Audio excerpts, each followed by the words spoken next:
अभी जो है भारतीय बाजारों में उस तरह की तेजी नहीं देखने को मिल रही है, पर क्या है बजट से उम्मीदें और किस तरह का बजट जो एक्सपर्ट्स हैं वो उम्मीद कर रहे हैं, आइए इन सब पे बातचीत करने के लिए आज हमारे साथ आनंद राठी फाइनेंशियल सर्विसेज के फाउंडर और चेयरमैन आनंद राठी जुड़ गए हैं। मिस्टर राठी, धन्यवाद ईटी नाउ स्वदेश से बात करने के लिए और हमारे साथ जुड़ने के लिए। सबसे पहले सर आपसे बजट पे ही बात करेंगे कि किस तरीके की उम्मीदें हैं आपकी ओवरऑल बजट में, और साथ ही जो भी अनाउंसमेंट्स होंगी उसमें वो सबसे अहम बात कौन सी होगी जिस पे आपकी नजर रहेगी? I think first and foremost, the budget has to be growth oriented. What we need in India now is that growth should continue to be stronger.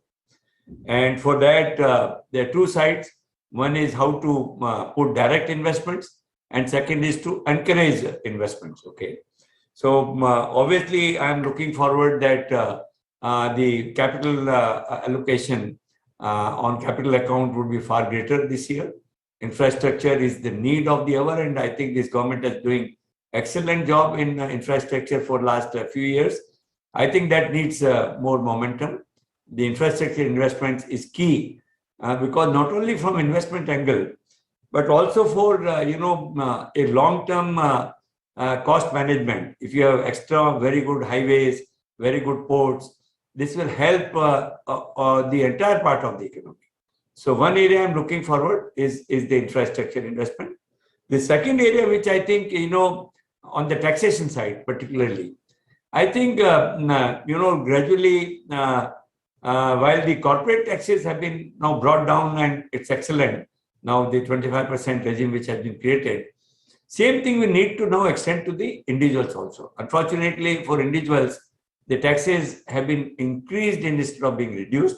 And, if you look at the globally anywhere, I think by and large, the corporate taxes and personal taxes are aligned. Maybe slight difference. In our case now, the highest level of individual taxation has gone to almost 45%, 43%, which by any standards is very high. I think our rate of 30% without surcharges is a good rate, and I'm looking forward that the government will take corrective action in the taxation, personal taxation in this budget. ठीक है mister Rathe, अब ये तो देखेंगे कि कौन से sectors focus में रहे। धन्यवाद अपनी उम्मीदें हमें बताने के लिए। पर पॉलिसी को लेकर आपकी क्या उम्मीदें हैं, किस तरह के आप वहाँ पे एक्सपेक्टेशंस रख रहे हैं, और साथ ही क्योंकि ये पूरे पैंडेमिक के चलते पूरी इकोनॉमी पे काफ़ी असर देखने को मिला है। हालांकि रिकवरी काफ़ी अच्छी हुई है, पर बहुत सारे ऐसे सेक्टर्स हैं जो कि अभी भी उसका इम्पैक्ट और उसके चलते प्रभावित हैं। आप का क्या कहना होगा कि सरकार को ऐसे कौन से कदम उठाने चाहिए जो कि वो जो सेक्टर्स हैं जहां पे सबसे ज्यादा असर देखने को मिला है उनकी रिकवरी अब अच्छे से होती हुई आने वाले समय में हमें देखने को मिले? बिल्कुल सही है, परंतु आई थिंक फॉर्चुनेट बात यह है कि ये करंट वेव जो है वो इतना डिफिकल्ट नहीं है। प्लस क्या है कि सब लोगों ने, गवर्नमेंट ने, इंडिविजुअल्स, कॉर्पोरेट्स, उन्होंने अपनी अच्छे से तैयारी सीख ली है कि भाई इस समय आए तो कैसे हैंडल करना चाहिए। तो इसलिए इस बार मेरा मानना है कि डिस्टर्बेंस बहुत ज्यादा नहीं होगी इस वेव 3 के कारण, और इसलिए गवर्नमेंट को इतना प्रेशर नहीं आएगा। परंतु हाँ, इस बजट में अब जरूरत है कि चूंकि इन्फ्लेशन बढ़ रहा है, इंटरेस्ट रेट थोड़ी बढ़नी चालू हो गई है, मॉनेटरी पॉलिसी में अब लिमिटेशन रहेगी टू ब्रिंग मोर ग्रोथ। इसलिए गवर्नमेंट को, जैसा आपने बताया, पॉलिसी में fiscal policy has to be far more growth oriented, और उसके लिए जैसे दो चीज तो मैंने बताई, fiscal part of the policy. The other areas obviously MSME need still lot of encouragement, क्योंकि ये पेंडेमिक में एमएसएमई बहुत इफेक्ट हुई है, उनको गवर्नमेंट को फिस्कल सपोर्ट की जरूरत है। आई थिंक सब देशों में उनको दिया गया था, अपने देश में इतना नहीं हुआ। मेरा मानना है कि अब गवर्नमेंट की द फाइनेंशियल पोजीशन इज बहुत अच्छी है। इस बार के जो टैक्स कलेक्शन आए हैं, जबरदस्त अच्छे टैक्स कलेक्शन आए हैं, चाहे टैक्स, इनकम टैक्स देखें, कस्टम ड्यूटी तो ऑलमोस्ट जितना बजटेड था वो दिसंबर तक ही पूरा हो गया। तो सरकार के पास काफी लीवे है और अगले साल भी टैक्स कलेक्शन अच्छा रहने की उम्मीद है।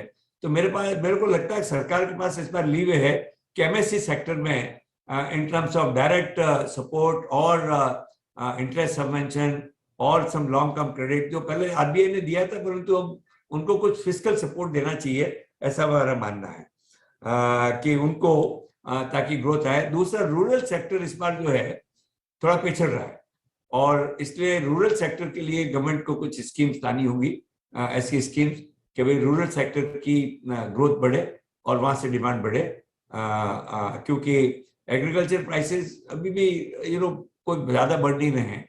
और एक इफेक्ट होता था पहले रूरल इकोनॉमी के, लैंड प्राइसेस जब बढ़ती थी तो उसका वो लैंड प्राइसेस वेल्थ इफेक्ट आता था, लोग पैसा उसमें काफी उनके पास आता था खर्च करने के लिए। तो कहीं ना कहीं fiscal policy needs to address the needs of rural India, उसमें मुझे लगता है कि सरकार ध्यान भी देगी, क्योंकि आने वाले इलेक्शन भी आने वाले हैं। सरकार का ध्यान रहेगा और रहना चाहिए कि किस तरह रूरल इकोनॉमी को बढ़ाया जाए। ओके मिस्टर राठी, जैसा कि आप बता रहे हैं कि रूरल में काफ़ी इम्पैक्ट है, जो रूरल इंडिया है वहाँ पे इतने अच्छे से डिमांड में रिकवरी नहीं हुई है। पर अगर सर मैं अब आपसे जानना चाहूँ कि आपका इकोनॉमी को लेकर मीडियम टू लॉन्ग टर्म किस तरह का व्यू है, कि क्या आगे चल के वहाँ पे ग्रोथ रेट देखने को मिल सकता है, और साथ ही क्योंकि मार्केट्स अभी देखें तो काफ़ी गिरावट इसमें हमें देखने को मिल रही है ग्लोबल क्यूज़ के चलते, बट बजट के बाद ऐसे कौन से सेक्टर्स होने चाहिए जहां पे बहुत अच्छी ग्रोथ के प्रोस्पेक्ट्स निकलते हुए सामने नजर आ रहे हैं, और मार्केट्स पे ओवरऑल आपका क्या नजरिया है मध्यम टू लंबी अवधि के लिए? अच्छी बात है। उसके पहले एक बात और आपको बताना चाहूंगा कि अभी एक्सपोर्ट्स अच्छे होने लगे हैं। अभी जो चाइना के एंगल से जो भारत में अपॉर्चुनिटी है एक्सपोर्ट बढ़ाने की, उसमें सरकार ने काम किया, डेफिनेटली पीएलआई स्कीम जैसे आई हैं, परंतु दो तीन सेक्टर उसमें विशेष ध्यान देने की जरूरत है। टेक्सटाइल्स में हम पिछड़ रहे हैं, छोटे छोटे देश हैं वो बहुत आगे बढ़ गए अपने से, जबकि अपने पास तो जो स्ट्रेंथ है टेक्सटाइल्स में शायद सभी देश के पास नहीं है। अपना खुद का रॉ मटेरियल प्रोडक्शन है, टेक्नोलॉजी, मशीनरी, पीपल सब है। और दूसरा है आपके हार्डवेयर और पर्टिकुलरली चिप्स वगैरह, जिस एरिया में अपने पीछे रह गए। सरकार को इस बजट में कुछ ध्यान देना चाहिए कि इनको बढ़ावा देके ताकि देश में एक्सपोर्ट बढ़ सके।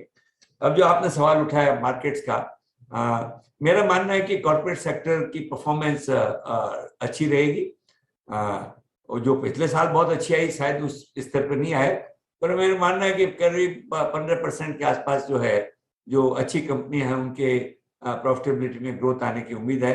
और इसलिए मेरा मानना है कि ये शेयर मार्केट, स्टॉक मार्केट भी जो है वो ठीक रहेगा। देखिए करेक्शंस, जैसे अच्छा करेक्शन वापस इस बार आया है, तो 10% तक का करेक्शन किसी मार्केट में एक हेल्दी मानता हूं मैं, और उसके बाद कंसोलिडेशन प्रोसेस चालू रहेगा और मार्केट जो है इसका जो ट्रेंड हो वो अपवर्ड रहेगा, मीडियम टर्म में और लॉन्ग टर्म में दोनों।